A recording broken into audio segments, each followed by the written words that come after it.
This is another helper video for the students at IADT or wherever I teach. So we're going to be assigning a color to both an object and a component. Okay? Very simple stuff. But I just wanted a video out there to kind of break it down. I have this box, and this box is going to get several faces. So I go in here and add several faces to it. I hit 6 on the keyboard, and first we're going to look at the overall box, the object. We're going to right click on it, assign a new material, and we're going to pick Lambert. And over here I'm going to pick yellow, and I'm going to rename this yellow. Why I do that is anytime I want to use that color from here on out, let's say I have another box, I can right click on it, assign existing material, and here's yellow. Good. One last way to apply color to an overall object is the use of this scary thing called Hypershade.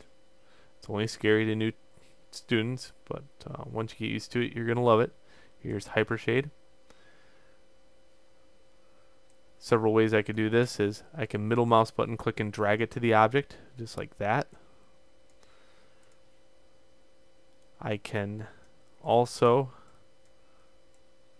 highlight the object and go over here and right click it, assign materials to selection. So several ways to apply color, no doubt about it, right? So that's overall objects. Now let's look at components on objects. Let's make a new material. Let's do the new material here in Hypershade this time. I'm going to make Lambert. Here's Lambert 3. Over here I can rename it to, let's say, blue, and I can put the color in blue.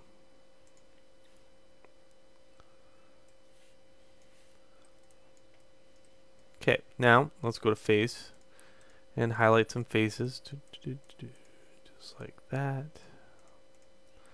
Okay, several ways I could do it. I can right click on it, I can assign existing material blue. That's one way to do it. The other method is using Hypershade. I can select all these. I don't think you could do the, oh yeah, you can. Middle mouse button click and drag works now. And also, same thing, if I have a few faces out here, I can also right click and assign material to selection. Now what's nice is you can do that across several objects. So let's say I have a face here, and this one I go to face and then hold shift and select that one. I can go right click, assign existing materials to selection, and it goes across objects. Very easy.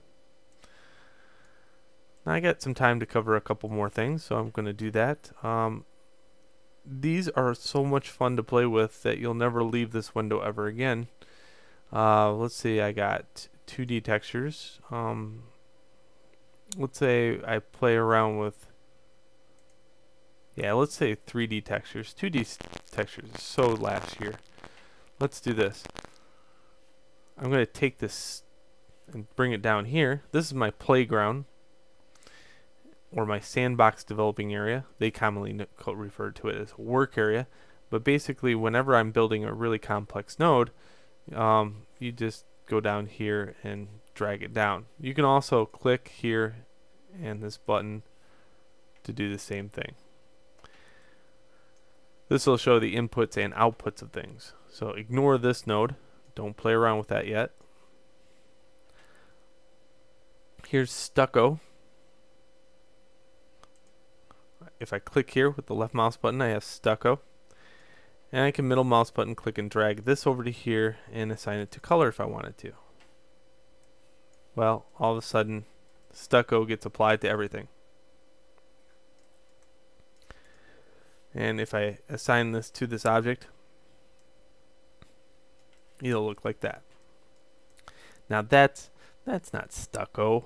I've never seen Stucco blue and red before. Let's show you one more thing.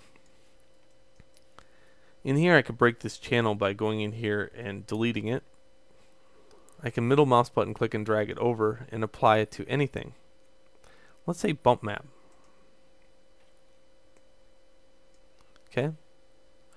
Now, over here, I don't see anything different until I go into high quality rendering. And there we go. We got now this bump effect that's appearing on the mesh. Incidentally, everything is adjustable. So if I go over here to the channel of Stucco, in here I have a shaker. The shaker just basically shakes it up.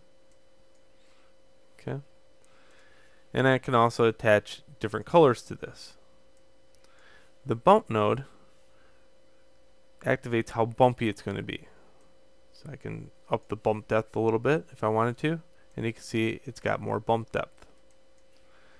This looks really good on a sphere. If you're just new to this stuff, you know, if you grab a sphere and assign this to it, you really get a good idea on how it looks across the mesh. This is your 3D texture node. It's kind of like the UVs of a mesh. So what I would say to you is, it's one of those things that you don't really mess with right now, and you should probably put it off to the side. Is it going to hurt anything being off there? No, it's just out of your way. You can also put it on a layer if you wanted to.